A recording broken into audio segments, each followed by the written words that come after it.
الحمدللہ رب العالمین والصلاة والسلام علی رسولہ الکریم اما بعد فاعوذ باللہ من الشیطان الرجیم بسم اللہ الرحمن الرحیم۔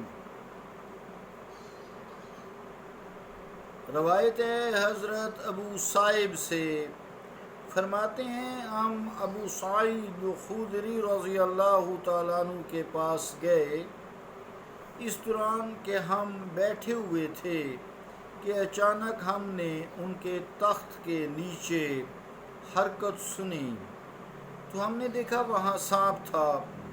میں اسے قتل کرنے کے لیے کودا اور جناب ابو سعید نماز پڑھ رہے تھے تو انہوں نے مجھے اشارہ کیا بیٹھ جاؤ۔ میں بیٹھ گیا۔ جب وہ فارغ ہوئے تو گھر کی ایک کوٹھڑی کی طرف اشارہ کیا، فرمایا کیا تم اس کوٹھڑی کو دیکھتے ہو؟ میں نے کہا ہاں۔ فرمایا اس میں ہمارا ایک نوعروس جوان تھا۔ فرماتے ہیں کہ ہم سب رسول اللہ صلی اللہ علیہ وسلم کے ساتھ خندق کی طرف گئے تو وہ جوان دوپہریوں میں رسول اللہ صلی اللہ علیہ وسلم سے اجازت لیا کرتا تھا اور اپنے گھر لوٹ جاتا تھا۔ ایک دن اس نے حضور کریم علیہ السلام سے اجازت مانگی تو اس سے رسول کریم صلی اللہ علیہ وآلہ وسلم نے فرمایا کہ اپنے ہتھیار لیتے جاؤ کیونکہ میں تمہارے متعلق قریظہ سے ڈرتا ہوں۔ چنانچہ اس شخص نے اپنے ہتھیار لے لیے پھر چلا گیا۔ اچانک اس کی بیوی دروازہ میں کھڑی تھی۔ اس نے بیوی کی طرف نیزے کا اشارہ کیا تاکہ اسے مار دے۔ اسے غیرت آ گئی۔ وہ بولی کیا؟ وہ بولی کہ اپنا نیزہ روک رکھو، گھر میں جاؤ تاکہ خود دیکھ لو کہ مجھے کس چیز نے نکالا ہے۔ چنانچہ وہ گیا تو ایک بڑا سانپ بستر پر کنڈلی مارے لہرا رہا ہے۔ وہ اس سانپ کی طرف نیزے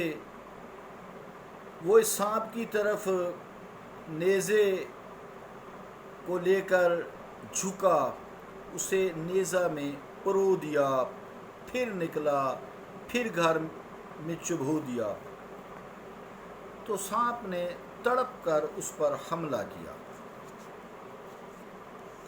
پھر خبر نہیں کہ ان دونوں میں جلدی کون مرا، سانپ یا جوان۔ راوی فرماتے ہیں کہ پھر ہم رسول اللہ صلی اللہ علیہ وسلم کی خدمت میں حاضر ہوئے اور یہ واقعہ عرض کیا، اور ہم نے عرض کیا کہ اللہ سے دعا فرما دیں کہ اسے ہمارے لیے زندہ فرما دے۔ فرمایا اپنے ساتھی کے لیے دعائے بخشش کرو۔ پھر فرمایا کہ ان گھروں میں کچھ جنات رہنے والے ہیں، جب تم ان میں سے کچھ دیکھ لو تو ان پر 3 دن تنگی کرو، پھر اگر وہ چلا جائے تو خیر، ورنہ اسے مار دو کہ وہ کافر ہے۔ اور فرمایا کہ جاؤ اپنے ساتھی کو دفن کر دو۔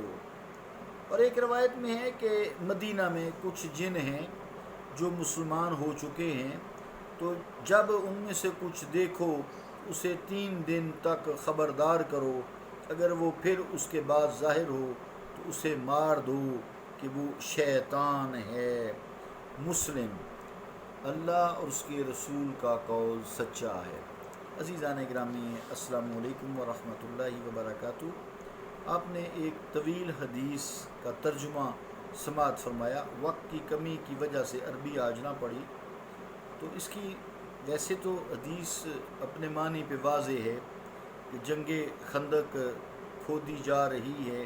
وہ نوجوان جس کی نئی شادی ہوئی ہے، نئی نویلی دلہن ہے، سب لوگ جب کام میں مصروف ہوتے، وہ صبح سے لے کے دوپہر تک بھی مصروف ہوتا، تو حضور کریم علیہ السلام سے وہ اجازت لیتا، حضور کریم علیہ السلام سے وہ اجازت لیتا اور آپ اجازت دے دیتے۔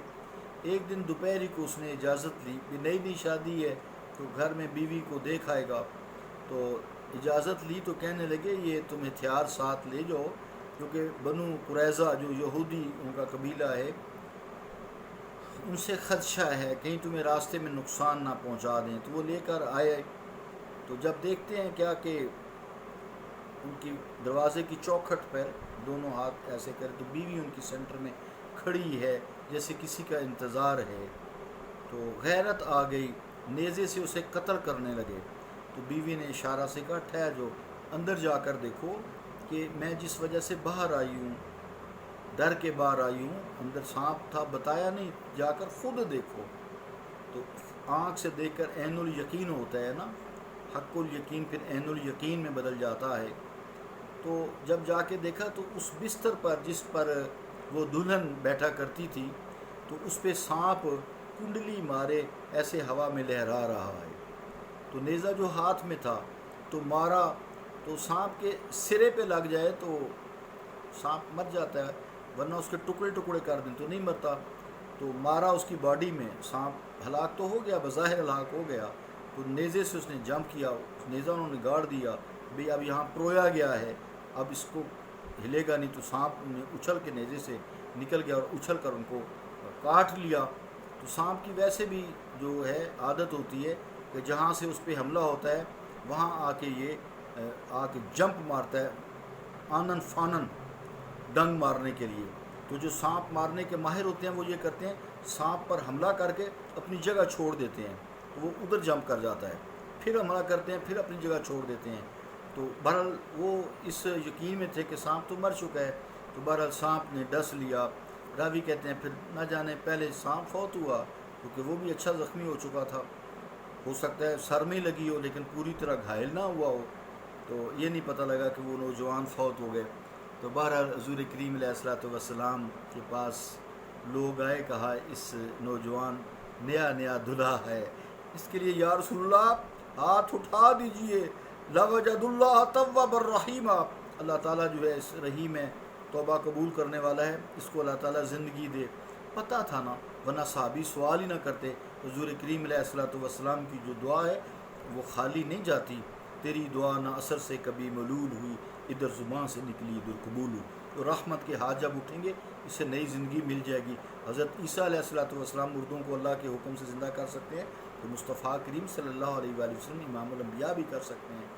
تو آپ نے یہی فیصلہ کہا کہ بہت پریشانی ہوتی ہے، انما اموالکم اولادکم فتنہ، یہ دنیا فانی ہے، چلو بقا کی طرف چلا گیا ہے، نہ جانے اس کو کتنی شہید ہو گیا، نعمتیں مل گئی ہیں، پھر جنگ کی تیاری میں تھا، تو اب جو ہے اس کے لیے بخشش کی دعا کرو، بس اللہ تعالیٰ اس کو اعلیٰ مقام عطا فرمائے۔ پھر آپ نے جنازہ پڑھایا، کہا اس کو اب دفنا دو، جو صحابی فوت ہوتے تو آپ خود جنازہ پڑھاتے۔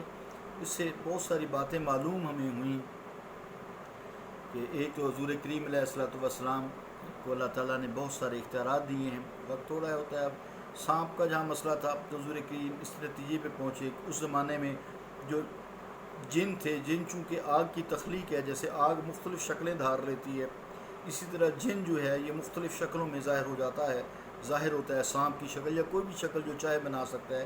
تو اس وقت مدینہ شریف میں جو مسلمان جن تھے وہ قرآن مجید یا دین سیکھنے آتے تھے آپ کے پاس مختلف شکلوں میں، مختلف گھروں میں پھر وہ رہتے تھے۔